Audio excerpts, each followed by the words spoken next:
Allez, c'est parti pour le résumé de la semaine, toute l'actu qu'il y a eu cette semaine sur la chaîne. Pour ça, vous abonner. Surtout, c'est important. Et à activer la cloche, également très important. Allez, c'est parti pour le résumé de la semaine. Les actus VE du 27 mars 2023. Aptera reçoit une commande de 100 exemplaires de sa voiture solaire.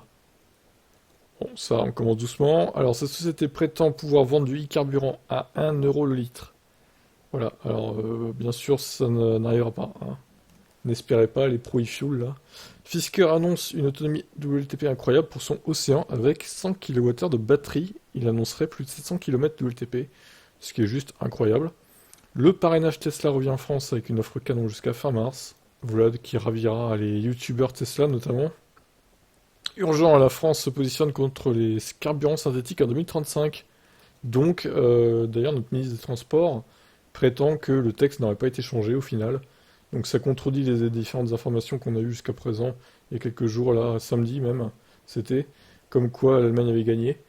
Au final, il semblerait que non. Bon, moi, j'y comprends plus rien, honnêtement. On s'y perd dans ces actus-là. Et enfin, le code source de Twitter a été leaké, Elon Musk est furieux et recherche coupable activement. Voilà pour ça, à demain pour la suite. Cette actus en ce 28 mars 2023 sur la chaîne des voitures électriques. La Seol ED6, une petite voiture électrique chinoise à un prix incroyable. Une Tesla filme l'envol spectaculaire d'un Kia Soul suite à un pick-up qui perd une roue. Alors là, la scène est vraiment incroyable, hein. Ils auraient voulu le faire exprès, ils n'auraient pas réussi, franchement. Le pick-up perd sa roue, la roue s'engouffre sous le Kia Soul, ce qui le fait s'envoler littéralement. La personne, mais vraiment, elle a la poisse hein, qui était dans la Kia, c'est incroyable. Bon, elle va bien, elle est pas morte, hein. Juste blessée, quoi, heureusement. Des militants extrémistes saccagent un showroom Tesla en Allemagne. Dixième Eileen, plus qualitative qu'une Ami, mais aussi bien plus chère, malheureusement. Si vous voulez une voiture sans permis électrique, il va falloir mettre le prix. Mais bon, au moins l'offre est là, quoi. Malheureusement, ils auraient peut-être pu faire un effort sur le prix. Giga Berlin passe le cap des 5000 véhicules produits par semaine. Scandale chez Volkswagen Canada qui augmente de 2500 $ le prix des commandes, alors existantes, hein. Pas des nouvelles commandes du coup. Donc là, par exemple, vous avez réservé votre ID4 là-bas au Canada, vous l'attendez depuis 2-3 mois, et ben ils vont vous dire, eh ben, le prix a augmenté, désolé. Soit vous annulez la commande, soit vous allez rajouter 2500 $. Mais c'est n'importe quoi, franchement. C'est un scandale total. Et enfin, les Tesla seraient moins sujettes au changement de batterie que la concurrence selon cette étude qui vient de paraître. Allez, à demain pour la suite, pensez à vous abonner. Et les 7 actus du 29 mars 2023. Sur la chaîne des voitures électriques, Tesla FSD, augmentation des cadences de mise à jour. À voir si ça va enfin être un vrai FSD, c'est-à-dire capable de faire tout un jour peut-être. Tesla lance officiellement les livraisons de ses modèles S et X en Chine. Il était temps. Le Kia EV9 dévoile ses dimensions, ses 2 batteries différentes, son autonomie donc, et ses puissances également. Donc ce sera pas un foudre de guerre hein, niveau accélération, mais bon, c'est pas ce qu'on lui demande non plus. On lui demande de transporter 7 passagers. Lucid rappelle ses R pour un problème de moteur qui peut s'arrêter à tout moment. Voilà qui est fâcheux. Le Nissan Ariya devient éligible au bonus de 5000 € avec cette nouvelle version d'entrée de gamme. Donc Nissan a fait un effort hein, suite à la baisse de prix du modèle Y surtout. Il fallait réagir, c'est ce qu'ils ont fait. Bon après voilà, Nissan Ariya 400 km d'autonomie, moyen hein, quand même, hein. Peut mieux faire, hein. Une Nissan Skyline GT-R R32 EV convertie à électrique en préparation. Et enfin, l'UE approuve le fin du thermique en 2035, mais fera un vote à part concernant les FU en 2024, à l'automne 2024 pour être précis, mais je n'avais pas assez de place dans le titre pour ajouter automne. Et oui, on est limité à 100 caractères sur YouTube concernant les titres. Je vous laisse vous abonner, à demain. Et les 7 actus des voitures électriques le 30 mars 2023, Lucid Motors dans la tourmente, licenciement de 18% de ses employés. Ça commence à sentir le roussi un peu pour Lucid, hein. Musk se paye Bill Gates, il ne comprend rien aux technologies d'IA selon lui. Owen Diaz, victime de racisme dans l'usine Tesla de Fremont, retourne devant le tribunal. Alors, je sais pas pourquoi il fait ça. Est-ce que c'est pour gratter un peu plus d'argent que les 15 millions qui ont été jugés? Affaire à suivre. Tesla Semi, voici ce qui a causé les pannes des camions aux États-Unis. Pas de problème de batterie apparemment, un problème d'écran apparemment. Quelques petites infos supplémentaires sur la future R5 électrique.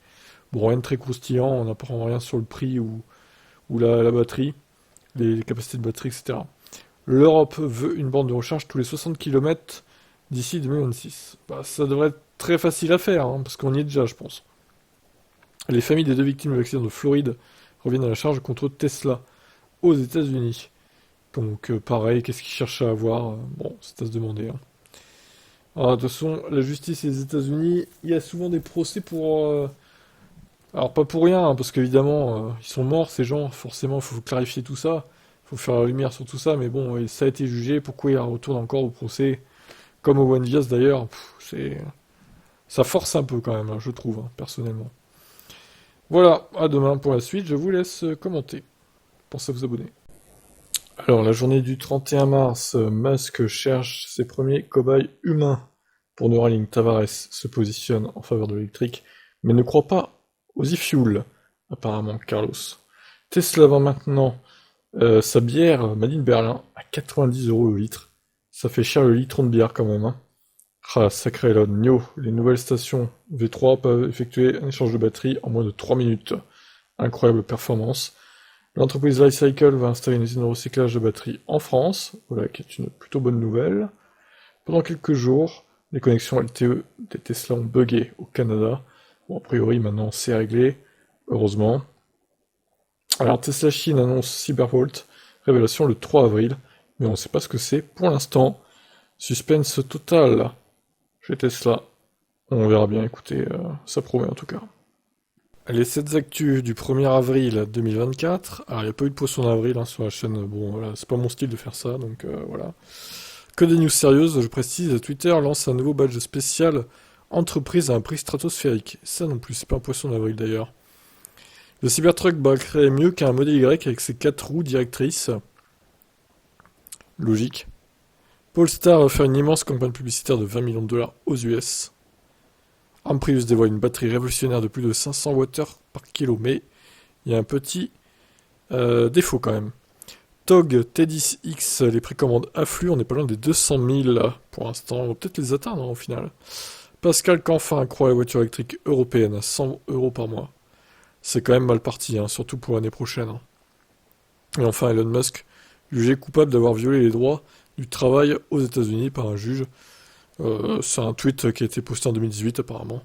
Donc il a été reconnu coupable. Voilà, pour ça, je vous dis à demain pour la suite. Allez, les news du 2 avril 2023, encore une augmentation de prix pour le 150 Lightning.